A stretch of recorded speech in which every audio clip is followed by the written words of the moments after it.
just wanted to give a little quick, not update, but information that Dunkin's matcha is honestly superior than Starbucks or Caribou's. Like literally, it's so good. Like, and I feel like it's a lot more like affordable. This is a medium oat milk latte, a medium oat milk matcha latte, and it was like $5 for a medium. And I always get small of any beverage, but like it's so delicious. It doesn't have sweetener and it has oat milk. Like so good. Also, I'm still in Atlanta. I just read for about 45 minutes at a different coffee shop, and I had to leave the previous coffee shop that I was at because it was starting to smell like bacon. They were cooking way too much bacon and I don't like the smell of bacon. But my book was getting really good. I'm still reading Lolita by Vladimir Nabokov. And it's still really good. Pretty gross, I'm not gonna lie to you. Like, I'm kind of struggling with like continuing on because I keep remembering it's a child he's obsessing over, and I'm like, oh God. But I'm 70 pages in and I feel like I'm committed. It was in my realistic summer TBR, so I feel like I have to keep reading. And now I'm going to the Centennial District Park, which was where they had the Olympics in Atlanta.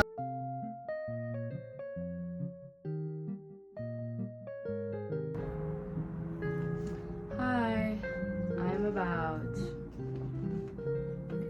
130 pages of Lolita by Vladimir Nabokov, and I was just reading it like 30 minutes ago in my basement because it's really hot in my room because I live upstairs, and it's just like, my dad one time told me I'm closest to the sun because I'm on the highest floor. Anyway, I was really hot, so I was like indulging in this, and it got really heavy at one point. I mean, this entire book is like weighs a lot on me because of what it's about, but at one point it just got really bad, and it just got real that we are talking about a 12-year-old that is being manipulated by a grown-ass man, and she's completely powerless. The part that I'm in is Humbert just took Lolita to this hotel, and he drugged her. Like, oh God, it's so bad. He drugged her, he gave her this pill, and he was like, it's a vitamin, blah blah blah. She takes it, she falls asleep, and I'm not gonna get into detail, but it got so bad that I had to stop mid-chapter. And I'm gonna continue reading it because I knew like going in that it was like a really difficult subject matter, but I didn't think it would take that heavy of a toll on me to the point where I started to feel like in my stomach, like I just felt so disgusted and sad. And there were definitely a lot of moments where I was like, okay, prose, okay, Nabokov, like where I was like pointing out like really good writing in the book. But there were also moments when I wrote, I'm just going through a lot of emotions reading this book, but I was like, why is this book so popular? What does this book add to literature as a whole? And then I saw, I think it was like in the back or something, that somebody described this as a fairy tale, and then even the blurb up here says, the only convincing love story of our century, and Vanity Fair said that. And I don't know how I feel about that. I mean, I'm definitely convinced that this man is crazy. He's definitely like mentally ill, like he is not right, like, and the way he justifies the things that he does is just so like fucked up, like literally so fucked up. I'm not crying, I just have something in my eye, but I could cry because it's so sad. that something like this is actually like, you know, something that it like happens. There are sex offenders out there that are out here that are doing this to children. It's just really sad to think about. Like, I don't know, the book just hit like really hard for me when she was in the hotel room, and I was like, this poor little girl. And she's really smart, by the way. I think she kind of knows exactly what he's doing, but like right now she's drugged, and I'm just like, I had to like stop, and I'm gonna read something a little more happy. Sorry, the lighting is horrible. But yeah, that's my update of Lolita. I shall continue. Hopefully. I got Bonjour Tuesday by Franco Sagan. I got it from the library and I read 20 pages and I'm already impressed. It has all the summer vibes I was looking for. The description makes me feel like I am hot. It is a summer day at the beach, so I'm very excited about this. Hi. So I'm taking a social media break. Well, yeah, like everything except YouTube. So no Insta, no Snapchat. I don't really use Facebook like that. But the biggest problem I have is with Instagram. Oh, I also don't have Twitter, so yeah. I say all this because getting off social media, it's like really hard. It's only day 2, but like it's so hard. Like I've been like wanting to go back. I'm just like fiending for it like a drug addict. And I'm like, no. And I don't even know what is so addicting about it. I mean, I know it's the instant like dopamine hit, blah blah blah, like especially when you post. But I think just even being on it and looking at how people live their lives when they're on vacation, like seeing like celebrities live their life and, you know, comparing yourself, like that can also be an addiction in itself. Oh my god, this guy's driving so fast for no reason. Hi, so I don't even know what day this is, but I've been doing these vlogs for a little bit. I'm at training for work. I don't like that this lace is like, it's like lifting. I'm really new to this. I'm at training for work, which is why I'm wearing all white. It's like once a year and it's super annoying, but you have to do it. And instead of bonding with people, I am in my car eating lunch. I made, what did I make? A chickpeas and curry sauce, and low-key I'm thinking that was a mistake because I'm wearing this shirt and I really hope I don't get turmeric on it. Like I'm almost scared to eat. I'm gonna turn this on. Anyway, I'm gonna scream over and speak. Yesterday I read Donna Tartt's The Little Friend. I'm about 60% in, and it's so good. It got so crazy. Like when I was reading it last night, I could not put it down, but I like had to because I have to wake up super early for this training. But like Harriet and Healy are some crazy ass 12-year-olds, okay? Yeah, the book is really starting to like pick up, and yeah, I'm really enjoying it. I'm really liking it. It was starting to get slow at certain moments, but I feel like that's what she does, you know? But yeah, it's really good. I can't wait to go home and go back to reading it. Today's meal prep day. We have a quinoa salad with chickpeas and some veggies. And then I'm about to make the dressing. This is a black beans curry sauce that I'm gonna eat with some rice. And rosemary red potatoes that I roasted. So this should last me maybe 4 to 5 days.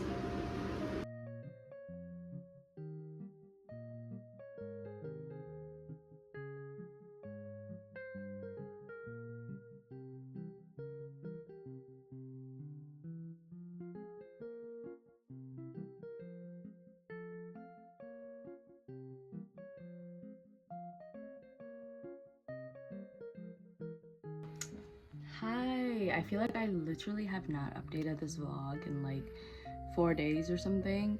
But in the span of that time, I was taking a break from social media. I finished 2 books already that I was talking about.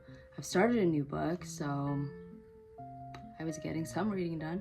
I wanted to talk about how I finished The Little Friend by Donna Tartt. I'm gonna clear this camera. I don't know why, it just looks really hazy.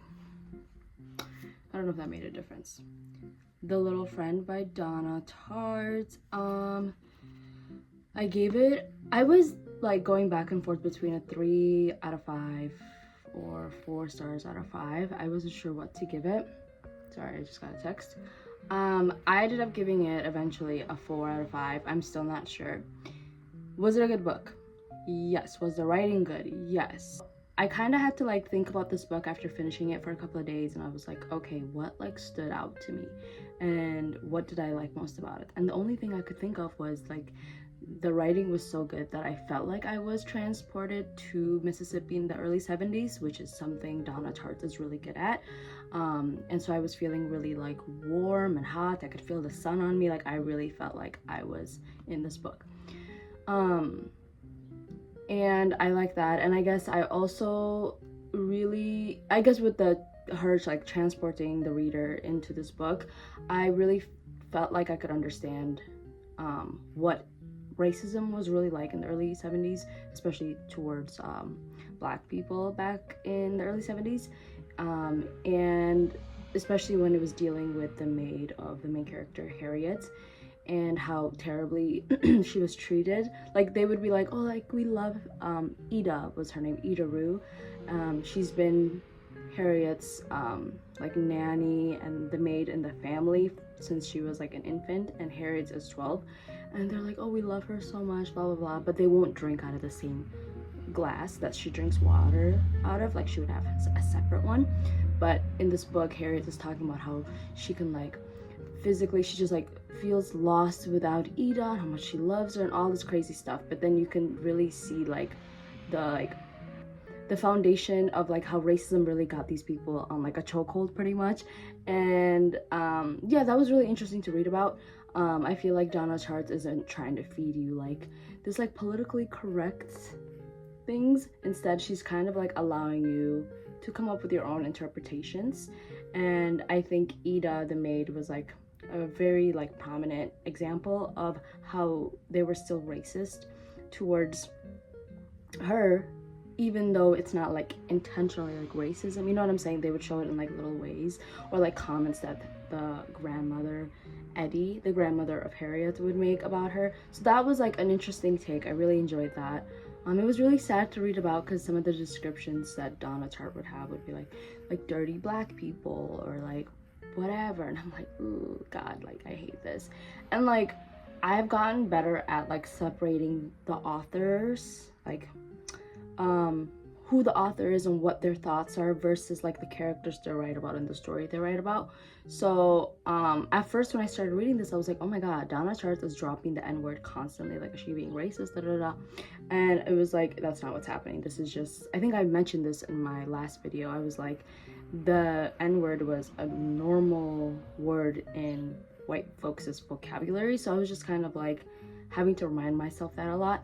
But anyway, I'm gonna talk more about this book in my June wrap-up because I actually have a lot more to say about it, about like social injustice and the brothers that were involved in this book, like the criminals, and how they were seen so much differently, even though they're bad people, like criminals. There were moments when I was like, oh my God, this one of the brothers is a horrible person. So I was just kind of like, okay, you can see how Donna Tartt is trying to show you the difference between like these like normal Black people, but that happen to be Black, versus these like white trash characters, and how the community treats those two like differently. So yeah, it was a good book. Okay, what I didn't like was I feel like it dragged on, and I think I knew that going into this book. I think there was a lot more detail than there needed to be.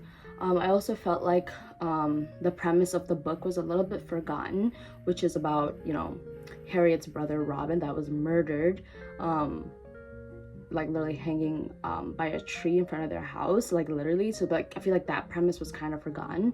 But I mean, I understand that she's trying to, like, Donna Tartt is trying to show like it's like a coming age of story, and like how like sometimes things just happen, like people just die, and like she's trying to have our main character come to a conclusion about that, so I can understand that. But I really wish like she, you know, dealt more with like what really happened with Robin. I don't know, I guess I just wanted to see a little bit more about Robin's character, but I just felt like the second half it was kind of forgotten about him, like the writer kind of forgot about him, it felt like. But it was still a really good coming of age story, which is why I keep going back between the 3 to 4.4 out of star. I keep like bouncing back and forth. But yeah, super good. I would still recommend it. I would just take your time. It took me like a month to read this book. Take your time with it, really soak in like the detailed descriptions of Mississippi in the summer and the heat, and like really soak it up. But yeah, I think I'm just gonna say 3.5/4 out of 5 stars. Okay, and then I finished that 2 days ago, and then yeah, I think it was the day before yesterday. Yeah, I finished Lolita, which was so good, mind-bending. I feel like we can have so many different conversations about Lolita. I think it's a phenomenal book, and I think I didn't realize, like, I knew what a classic meant, like, oh, there are these classic books you should read, but then I feel like I read Lolita and I really understood what reading a classic really meant. And I think it means like there's a never-ending conversation about the comments that like the authors are making, like Nabokov is making about society or like gender, misogyny, all these things. It's like a never-ending thing. And so I was just kind of like, wow, I really want to read more classics. This was a phenomenal book. I gave it a 4 out of 5. I gave it a 4 because you'll see in this throughout this vlog, I was like pretty disturbed, because I was like, because it's a story about a sex offender that is obsessed with a 12-year-old and he's manipulating her, and it's absolutely disgusting. So obviously I was kind of like freaked out, and there were moments when I was like, I want to stop reading. But then there's this like seducing language that Nabokov uses that I was even fooled, that I was like, oh my god, could this really be loved? Like, that's how flowery the language is, that I started highlighting things like, wow, this is beautiful. I think he said, hold on, I'm sorry, I have to find an excerpt that like that I just fell in love with when he went back to visit Lolita. Spoilers, after she ran away. So this excerpt, quote, "And I looked and looked at her and knew as clearly as I know I am to die that I loved her more than anything I had ever seen or imagined on earth or hoped for anywhere else." Like, is that, like, I know he's talking about a 12-year-old, but I think the only word I can use is that he like seduces you into like literally, like, that's how fucked up the main character Humbert is. Like, he literally is able to justify himself that, oh, doing this to a 12-year-old is okay, that he almost convinces you like it is love when it's not. It is about power, like that's what it's about. But it's just like the language is so flowery that you start to think like, oh my god, like I literally was underlining like, what a beautiful sentence, like this is a fucking 12-year-old, like, sorry for my language, but I was like getting so like irritated with myself. I was having like a back and forth, and I feel like that is what good writing is. And I remember somebody left a comment on my last video, and it was something about how something so like gross and disgusting can also be found like beautiful, and that's what makes it art, something like that. And I was like, oh my god, I think I finally get that. And then like I feel like I was just like fighting with myself a lot reading this, because I was like, are these like Nabokov's like thoughts? Like, I don't know, I feel like with these two books I just really came to a conclusion about like really separating the art from the writer or the creator, because I feel like a lot of the times I think authors are making a comment or a commentary about what's going on in society, and I think it's so easy to start believing like, do the authors also think that? Like, I don't know, like I'm still coming to terms about that. But yeah, this was a phenomenal book, and I had just had so many feelings while reading it that I don't know, it was just good to me. And then I'll go into more detail about it when I do my June wrap up. Okay. And then I started Bonjour Triste by Francos Sagan.